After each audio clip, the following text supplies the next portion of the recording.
participation, they can allow you through the process and you'll be on your way to being a citizen. Now it's significantly more difficult to become a citizen, but there's a good reason for that. We've got 300 million people in the United States. If we open up our borders, you know, we've got 6 billion people, and I think in the last survey that was made internationally, it was estimated that 2 billion of the 6 billion would like to live in the United States. What did they do? Prepare to live on about 1/5 of your present income, because if you take the entire income of the United States and you divide it with 2 billion people, that's the standard of living you're going to have. And I don't think it's unfair. We want to maintain quality of life and standard of living, and we become an average. Now, on the other hand, we have an obligation to try and help the people who are less advantaged around the world. We should do that when we do with foreign aid and other help. And we as a country, take in more immigrants than any other nation in the world.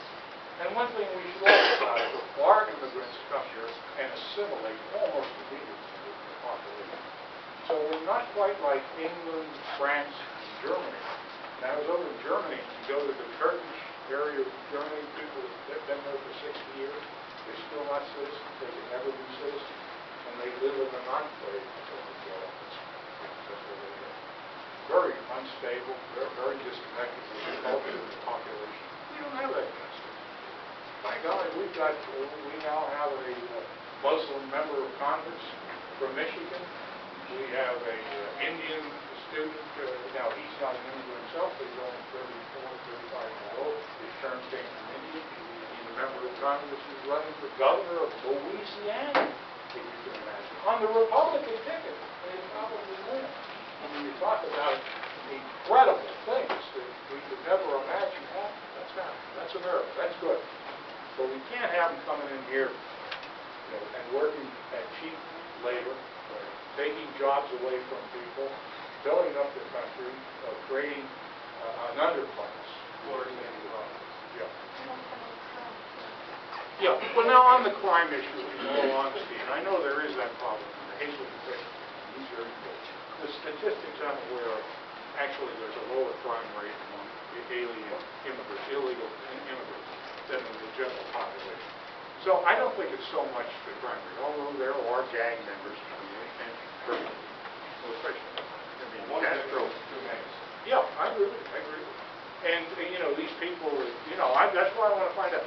I can tell you this, the best information I have at this point is that the 2 people that were deported by ICE were not, the ICE did not have a detainment by the Hazelton police. So it traces back to the Hazelton city release these people by not taking the proper procedure to hold them in the country. But we're going to try and determine that's the question. We just appreciate the continued leadership. People really need action. There's very much fun. Yep. Thank you, sir. Okay. Thank you. I got 3 issues I think that's important to everybody in here. I'll go over them quick and I'd like to respond. Yep. Number 1 is energy. Trading rules on the stock market, the Democrats never got their loopholes in it. When you raise oil up because Chavez calls Bush a drunken cowboy and the oil goes up, I mean, that's really, and it goes on and on and on. That's number 1. Natural gas. Well, now wait, the trading rules are never addressed, and this Congress never addressed them. I want to know if we're going to do it. No, we have. We passed an energy bill. We're passing a new energy bill now. But the president's going to veto it. My natural gas bill and my neighbors, they double and they go down and double. We call the gas company, they won't do nothing. We call the PUC, they're camping on it. I wrote your office, I never got a reply. In fact, my mail is being delivered. I wrote your office, I was supposed to get a reply paper, but I never get nothing. We can't get nothing done from your office. Where did you write an office and where? Wilkes-Barre office, I call it. Well, when Chief of Staff's right here, I want you to get together with him before you leave. I was supposed to get a paper like Friday or Saturday because I can't resolve it. We're supposed to. We're losing checks. Who in my office do you remember who you dealt with?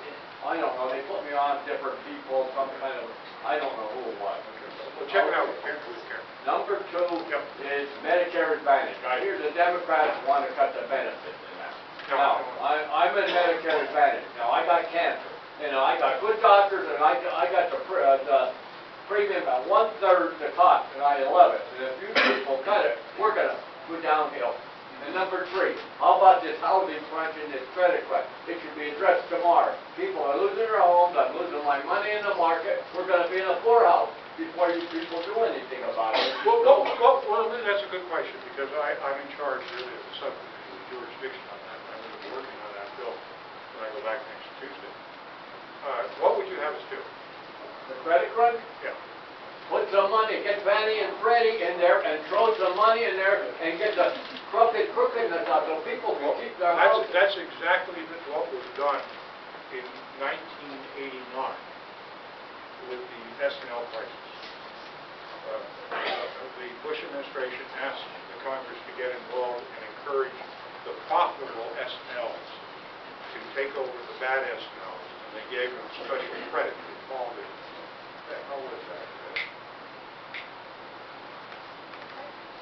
The special equity that was credit. What? Goodwill. They call it goodwill equity. And the good S&Ls bought out over the obligations of the bad S&Ls. 3 years later, and it was about a $15 billion profit in 1989. 3 years later, it became a $200 billion problem, and they all went down. I will not instruct Fannie Mae to pump money out to buy bad loans. It basically will only save investment. It will not ultimately save. What do you propose to do? We're I going to think, houses, the market's down. we already have some things in place. We think we can probably save about 75%. But 25% are going to go. And I know the subprime is not. Yeah. And I've got to tell you that, you know, maybe I'm an old school guy. I don't believe you should be able to buy a home in this country with $300,000, no money down, and you don't have to tell people whether you earn any money to pay a mortgage.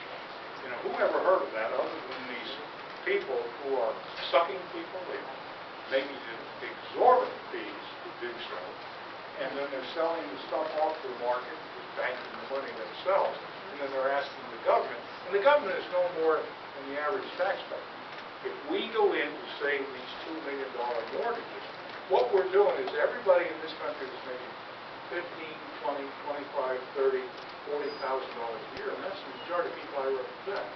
They're going to be paying more taxes to save homes for people that improperly bought homes and improperly financed homes, and saving the investors that bought those mortgages.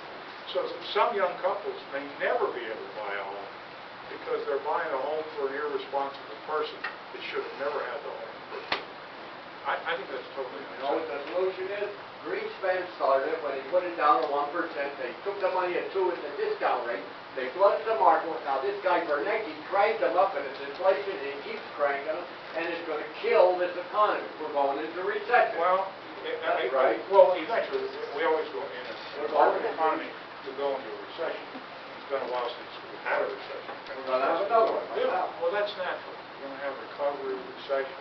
That always happens. Our problem is that we cannot, in my opinion, reward irresponsible activity and ask one segment of the population to pay for that irresponsible activity to the benefit of the people that took advantage of it and to the detriment of the ones that didn't do it. You know how you can pay for it? Stop that goddamn space thing. We don't need that. Well, we have to look at all those things. One big way was to stop the war. No, wait, I don't think it's